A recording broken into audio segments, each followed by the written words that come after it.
Hey everybody, welcome back to the Dungeon Dive. Daniel here. I hope you're doing well, and if you're not, I hope you are soon.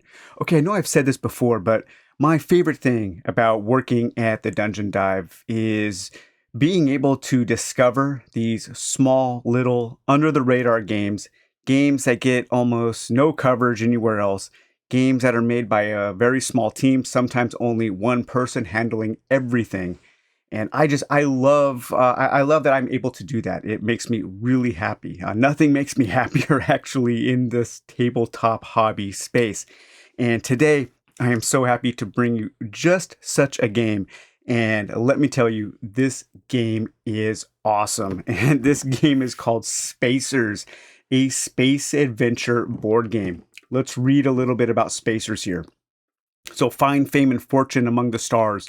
You are a spacer, a freelance space traveler in a brand new solar system. You have a ship, a handful of space bucks, and a wealth of opportunities. How will you become famous? Spacers is a space adventure game where the goal is to become the most famous traveler in the solar system. You are free to earn fame in a variety of different ways, allowing you to live out the space adventure fantasy that you want. Engage in pickup and deliver tasks, dice-based combat missions, and even choose your own adventure style encounters. So yes, the designer of Spacers contacted me and said he wanted to send me one of his copies of the game. He said that people have called it Zaya Light. And yes, that's pretty much what it is. It is highly derivative of Zaya. But you know what? That's okay. I love derivative games. Practically the whole theme of the Dungeon Dive channel is just like, only different. Almost all of the games that we cover on this channel are derivative of something else. And sometimes the best games are the ones that are the most derivative because they can drill in, they can focus in on the things that make their parent game good and then change things and actually make them better. And in my opinion, Spacers is a better game than Zaya. It's smaller, it's faster, and it's better. The turns are shorter. It doesn't take up as much table space. I think it has a better solo game. I think it has more interesting random encounters and events. And yeah, there really isn't a downside to Spacers. The only thing that it's missing from Zaya are the customizable ships. They're not customizable. You can customize your ships in this game, but all of the ships that you could buy. And the ships in Zaya have a personality. They have that story on the back. And that's one thing that I really do like. And that is one thing that is missing from Spacers. But you know what? That could easily be added by the designer. And I know the designer is open to hearing suggestions for expansions. So this game was had a failed crowdfunding campaign, and the designer has turned to Gamecrafter to release the game. I highly encourage him to go back to Kickstarter or something. I think we could push it over the edge because I think this game deserves to be out there in a non-Gamecrafter fashion, because we all know I love Gamecrafter. Some of you love Gamecrafter, but Gamecrafter is very expensive because it's print on demand, and it's very expensive for people outside of the United States to have stuff shipped to them. So I would love to see this game have the success that it deserves, because man, is it ever good. So I think what we'll do is we'll just kind of talk about each of the major components in a way that you would set up the game. And in doing so, I should be able to provide you with enough information to tell if this is a game for you or not. So the first thing we'll do is we'll take a look at the star map here. Okay, so this is your star map. This is where the bulk of the action is going to take place. And these are little hex tiles. And at the beginning of the game, you will set those up randomly in this configuration. And you will always have your sun in the center. And then there are different planets, and the planets all have different names. The red planet is called Vandar. The green planet is called Newman. And these planets will correspond to a planet track that we'll take a look at in the next section of this video. We also have asteroid fields, and the planets you can land on, and then you go to a landing zone, and then you can have a business phase at the planet, and you can interact with the planet in different ways. And then we also have these asteroids. And these asteroids kind of act as blockers. It's dangerous to fly through asteroids. If you fly through asteroids, you will take, I think it's 3 points of damage. You will take 4 points of damage, but you can make a dodge roll, and that will mitigate that much damage. We'll talk about the rolls a little bit in the future as well. But yeah, so you can also land on an asteroid and you can mine materials, and those are these orange cubes there. And then we also have nebula, and we have a blue nebula and the green nebula. Those are the same. If you fly into a nebula, you will take 4 points of energy damage, but that can also be mitigated by a dodge roll. And a dodge roll is just a roll of a d6 to mitigate some of that damage. And there are ways that you can modify your dodge roll by upgrading your ship. But if you go into a nebula, you can harvest plasma and materials. Or I think materials or minerals. These are goods. These are commodities that you can trade and you can sell on planets. And then we also have these outposts. And outposts don't have any specific rules associated with them, but often events or missions will take place at those outposts. So those are often goals that you want to fly to. We also have this planet here, and that is the Shattered Planet. And the Shattered Planet you can salvage for different types of cargo as well. So that's kind of like a planet breaking up, and you can fly there and you can salvage materials at that planet. So that is your space sector here, your star sector. It's really cool. I love the way that the asteroids kind of make almost a path that you might have to follow.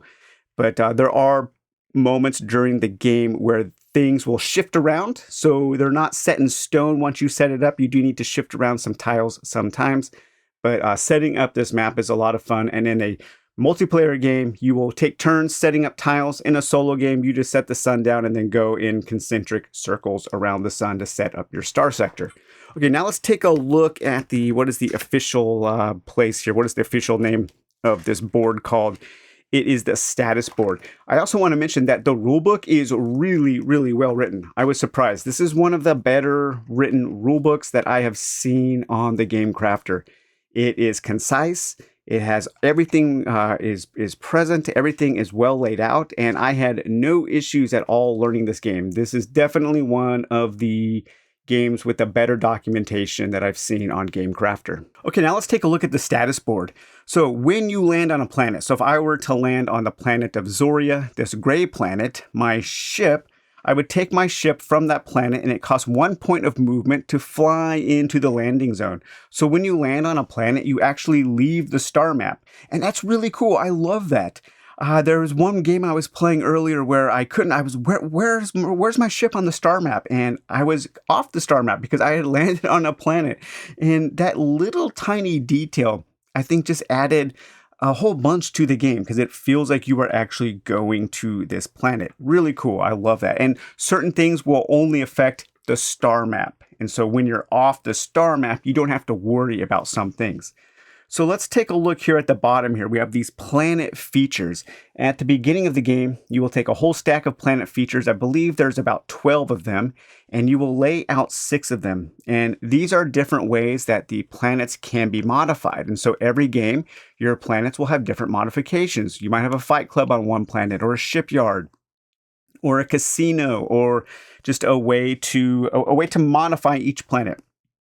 At the beginning of the game, your ship will start on a planet, and there's a lot of times during the game where you will have to randomize a planet.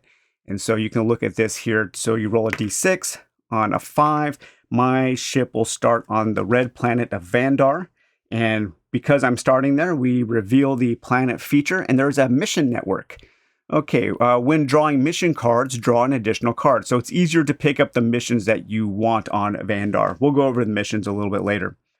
So each one of these other planet features only gets revealed when a ship lands on it, when a player ship lands on it, not an NPC ship, because there are 2 NPC ships, a merchant and a hunter. At the start of the game, you will also put 1,000 space bucks, and yes, that is a space buck. You will put 1,000 space bucks on each planet that doesn't have a ship on the landing zone. And so that's gives you an incentive to fly to those ships to pick up those space bucks. And then at the beginning of the game, you will also set up your hunter and your merchant. And the merchant starts at the leftmost planet in the landing zone and without any other players. And the hunter starts at the rightmost. And then there's a track up here that shows their route, where they are flying to. So the merchant is going to be flying from this planet, from Bwong to Han. And the hunter is going to be flying from Zoria to Xandar. And so what they will do on their turn, they will make that route on the star sector. When they land, you will update where they're flying next. And that is a loop, so they will loop. So there is a rudimentary AI that handles the merchant and the hunter. We'll talk a little bit more about them in detail in a bit. We also have this supply tracks and demand tracks. Supply tracks, these are the things that the planets have for sale. And you take 2 of each. So we take 2 chems, 2 bio, and what are the reds? Parts. We randomize those and we will place those out. So Buang has parts, Han has bio, Newman has chem, Qualoth has chem, Vandar has parts, and Zoria has bio. So those are things that you can buy for 1,000, and then you might be able to sell those for more money than you paid for on the planets that might have some demand. And so for demand, you will pick 6 random cubes from your bag, and demand can never match supply. And so we'll do materials. So minerals and plasma, they can never be in supply because you have to get those on the star map. All right, so mineral. They're highly wanting mineral there on Buang and Han. So that can't match, so we'll just move that over there. That can't match, we'll move that there. And there we go. So now we have our supply and demand tracks set up. And the only other thing here that we have is our fame track. And in a typical game, the players are competing to get 7 fame. So it's a pretty quick game. And you take one of your color wooden cubes there and you place that on 0. So we are starting at 0 fame. I guess now is also a good time to talk about the solo game since we are setting up. So the solo game is great in this. I think it does a fantastic job. We have some basic solo rules on a few little changes for setup, and then we have a solo round tracker. Each round you will tick up. When you reach one of these blue circles, you will get to draw a boost card. And boost cards are cards that you can use to power up your turn, to modify your turn. We'll talk about those in detail in a bit. But you don't have a round total. You just once you accomplish your goal, you're looking at how long it took you to do, and it's kind of a score chasing mode. But to do that, you need to still reach 7 points of fame. But you have these solo objectives that will help you, that will give you missions, and will give you things that you need to do. And you need to complete at least 3 of these and get 7 points of fame. And you want to try to do that in as few turns as possible to do well. And these solo objectives are things like act natural, earn a fame by completing a smuggling mission, dead or alive, earn a fame by completing a hunting mission, earn a fame by completing a salvage mission, earn a fame by discarding 2 blip tokens. And when you do those at the beginning of the game, you will shuffle these up and you will draw 5. 1, 2, 3, 4, 5. The rest are not used in this game. And so these are your solo objectives for your solo game. And when you accomplish one of these, you can flip it over and you will get some kind of special ability that you will be able to use for the rest of the game. Super cool, super easy, super functional, and well implemented. This game has a great solo mode. Additionally, when you land on your planets, you can take your business actions. And the actions that you can take once everything is set up, you can move, you can attack, you can do a science action, a tinker action, a salvage action, an explore action, repair, or business phase if you are on one of the planets, if you've landed on the landing zone. And the science, tinker, salvage, and explore, those are how you interact with the various elements on your star map. But when you are on a planet, you can buy cargo, sell cargo, you can buy tech. We'll take a look at tech in just a second. And you can also recharge or repair your ship, because your ship will have a hull, and if it takes damage to the hull, you will start having negative modifiers to your dice rolls and to your movement. If you ever get down here, you explode, and then you also have energy, and energy is spent like a currency to do certain things. You can hold 2 pieces of cargo, and you can modify your ship with 3 different pieces of tech. And those techs are up here. We have cargo pods where you can carry more cargo. We have thrusters, and thrusters will give you a +1 to your movement. We have a cannon. Cannons will give you +1 to all of your attack rolls. We have a mech arm that will give you a +1 to all of your tinker rolls. We have a scanner, a +1 to all of your science rolls. and a stabilizer, a +1 to all of your dodge rolls. And those are the shown the cost right there. And then you can just apply those to your ship, and your ship can have 3 of those, and you can sell out unwanted ones and buy new ones, because you often want to go land on a planet when you get a mission, upgrade your ship to accomplish that mission, and then after you've accomplished the mission, you can trade in your upgrades to help you on other missions. So that is all of that. Let's take a look at the merchant and hunter real quick. So we have our little merchant and hunter card here. Each one of these NPCs starts off with 2,000 space bucks. If a player destroys them, they can take that money, and they will also have to take some bounty, because as you earn bounty, other players can attack you. You can pay to remove the bounty when you're on a planet. You can pay to give this bounty to another player for some take that. That's pretty cool. And also the hunter ship will hunt down the player with the most bounty. And they will attack everything. The hunter NPC will attack everything it can see in the star sector within 2 spaces. It'll even attack the merchant, which is pretty cool. And you'll keep track of the hunters and the merchant's health with these tokens there. And if they ever get down to the red, they explode. And the merchant is cool. The merchant gets upgraded with more cargo and with more money. In the last game I was playing, there was a very wealthy merchant who had a huge stack of cash. And finally, he had so much cash that I said, you know what, I'm going to risk getting the bounty and attack the merchant for all of that cash. And it was pretty cool. And I actually had some really interesting ways that the events and the random encounters and missions worked together, to where there were some rival merchants, and rival merchants were offering to pay me to take out this rich merchant that was flying around and messing with the economy. I thought that was really, really cool. So one of the final things you'll do when you set up is you will place out 4 of these blip tokens. And these blip tokens will represent the various encounters that you can have, the random encounters. And oh my gosh, the random encounters are so cool in this game. So to set up the 4 blip tokens, we will roll 2d6. We'll do blue first. So 66. Okay, so a 6 and a 6 is a reroll. We'll reroll that. A 6 and a 2. So a blip token will start in the green outpost sector, and the green outpost is up here, and you can place that in any empty hex in that tile. Okay, 33. So 33 starts at the blue planet near the planet of Han, which is right here. We'll place that there. And then we have 25. 25 is near the red planet of Vandar. We'll add that there. And 66 again, 65 is at the red outpost, which is just, there it is, right there in the corner. And we'll place that there. And then on your turn, if you were to fly off from a planet and you were to land on one of those blip tokens, you could do a explore action, and that's when you get to have a random encounter. And these random encounters are fantastic. I love these. So we have a little cover here because the random encounter deck is 2-sided, but I don't really need that. I can just draw from the back. And so when you draw a random encounter, you will have a little story.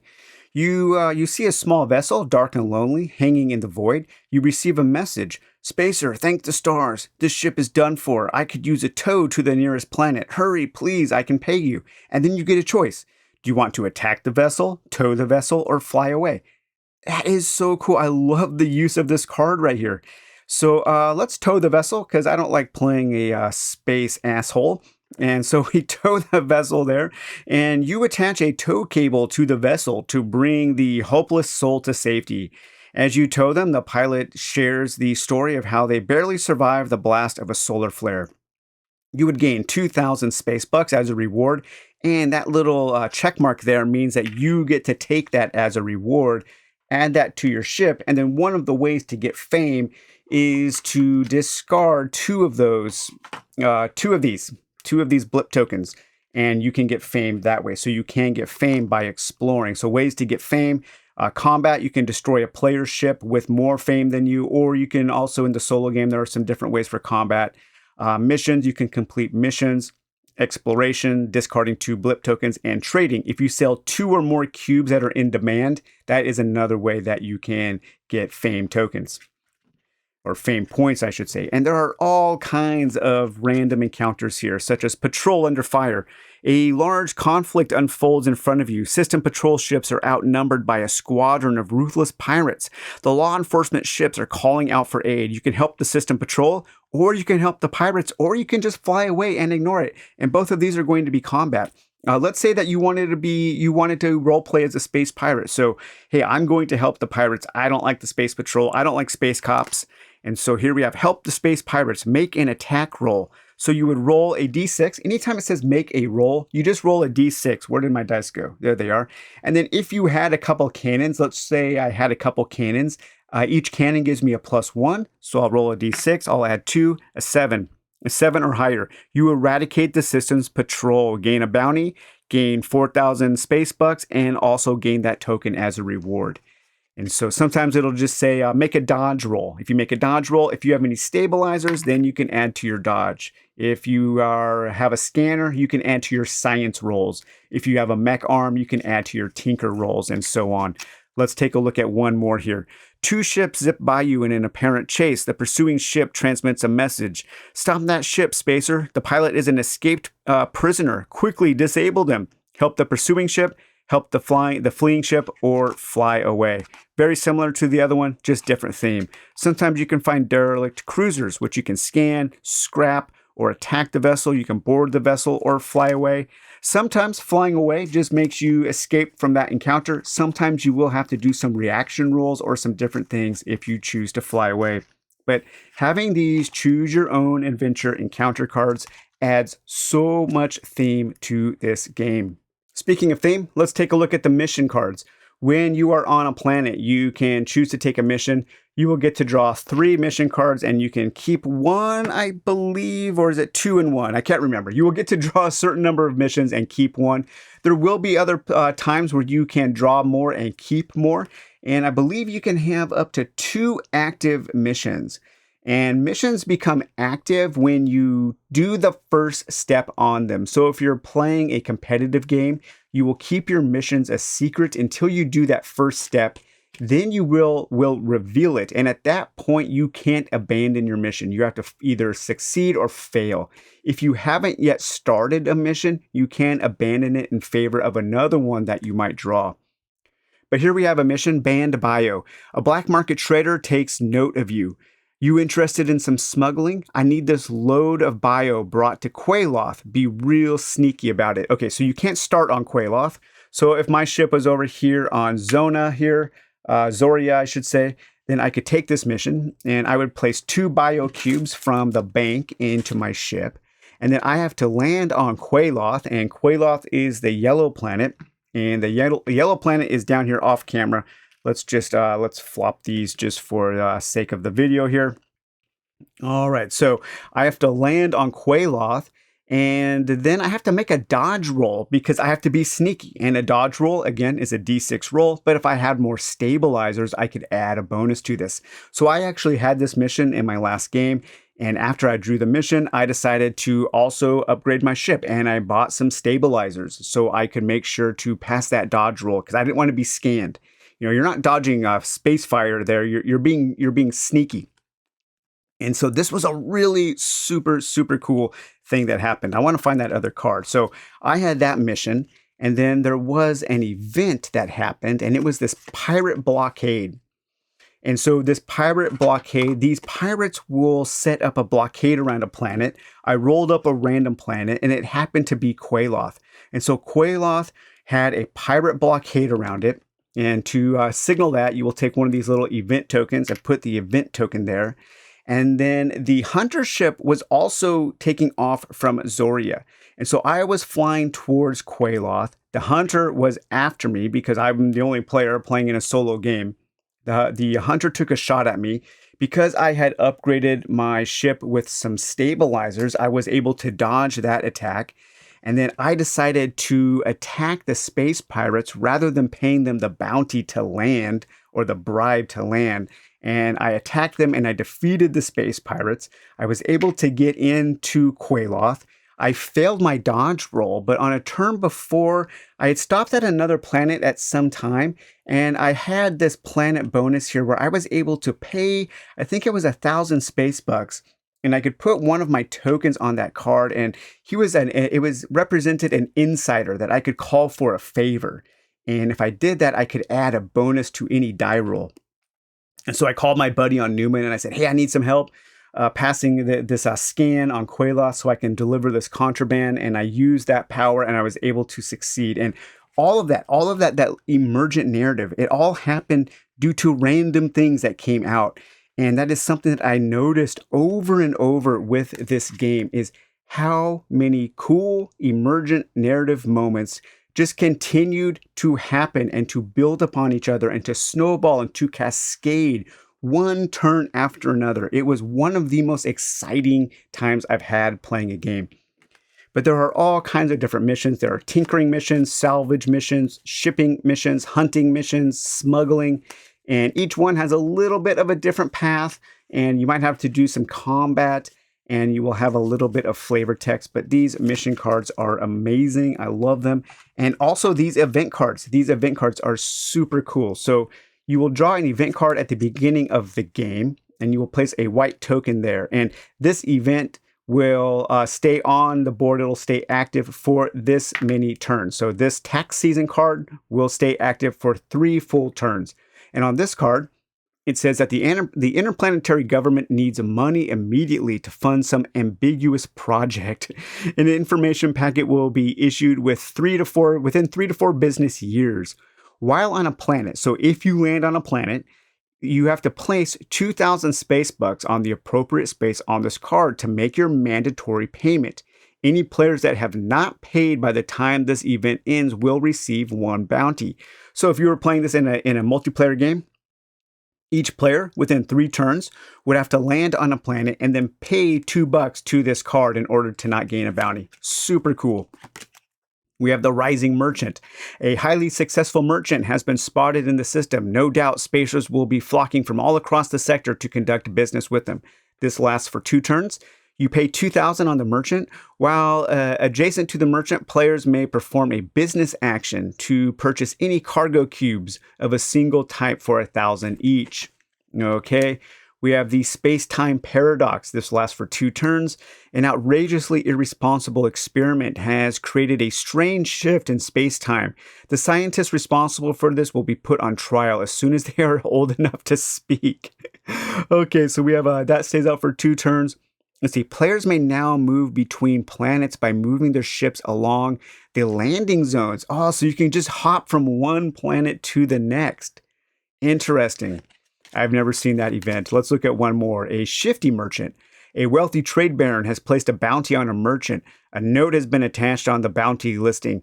Send that double-crossing, plasma-huffing pile of space rot to the void. Place a bounty token on the merchant's card. Destroying the merchant while it has a bounty will not cause the player to gain a bounty. If the merchant is destroyed, this event immediately ends. The effects of this event remain in play even after this event ends and until the merchant is destroyed. Interesting. So there are quite a few number of different events, and they're all cool. They all change up the game in really interesting ways. And I think the final thing we haven't looked at are the boost cards. And boost cards are special powers that you can gain, and you can have up to a hand of 4. And these are just ways to mitigate bad luck, ways to modify your turns. You can have better evasion, an escape pod, a shuttle. You can gain energy back. You can have a slingshot probably around a planet, an escape pod there, another slingshot, a shuttle, a reboot. So these are just ways to help mitigate the luck, ways to maybe make your turns more interesting. And again, there are different ways to get these. You can buy these when you are on planets. You can get them as rewards, and you can have up to a hand of 4 at any one time. So yeah, that's Spacers, Space Adventure board game. Zaya Light, Zaya, smaller, faster, better, I think. This game will hit my table a heck of a lot more than Zaya. I like Zaya a lot, but it's a lot. It's a lot of game. It takes up a lot of table space. The turns are long. The games can be long. This game is just, it's peppier Zaya, and it has almost everything that I look for. Everything that I love about Zaya is here, but truncated, and all of the good stuff is still here. The one thing it is missing, of course, are those special ships, and I would love for an expansion for this to have those kinds of special ships that we can buy. Another reason why I want that is there needs to be something bigger for you to spend your money on. By the end of my last game, I was just swimming in space bucks, and there was nothing really for me to buy. And so if I had something that I could spend, 5, 10,000 space bucks on a new ship, that would help the economy of the game a lot more and give that story, give those little background stories, because the designer here who wrote the flavor text is really good. So I have confidence that they could write some cool flavor text for the various ships. And just having those different ships with different abilities and a little bit of a different personality would go a long way to making this game even better. Better times two, Zaya. But the event cards are great. The mission details are great. The planet features that are randomized every game, fantastic. I love this whole planet board. I love the way that the merchants and the hunters interact with you while you are playing solo. I think it might be cool if each one of these planets, so 6 planets, had a little event deck associated with the planet that you could maybe do an explore action while you are on the planet. So maybe you landed on Bwong here, and you got out of your ship and you went and you found some kind of cave or some kind of little point of interest, like in Starfield or something. That could be really cool. A way to use your explore actions on the planet to get fame. That might be an idea for a little expansion as well. But as it is, I love Spacers. I want to see this game be a success. I feel like this is kind of like my pet project now, like Rogue Dungeon was when I discovered that on Gamecrafter. I wanted that to succeed so bad, and I want the same fate for Spacers. So I've talked to the designer, and after this video posts, he is going to start a crowd sale on Gamecrafter, so that will help to bring the price down a little bit. And I would encourage him. I think there will be enough people who watch the Dungeon Dive who want something like this to make a new crowdfund successful, because I think this game needs to be a success. It's awesome. I love this game. It will most definitely make my top 10 of the year that I've played for the first time. So all right, guys, well, I hope you enjoyed this look at Spacers. We will talk to you later. Bye bye.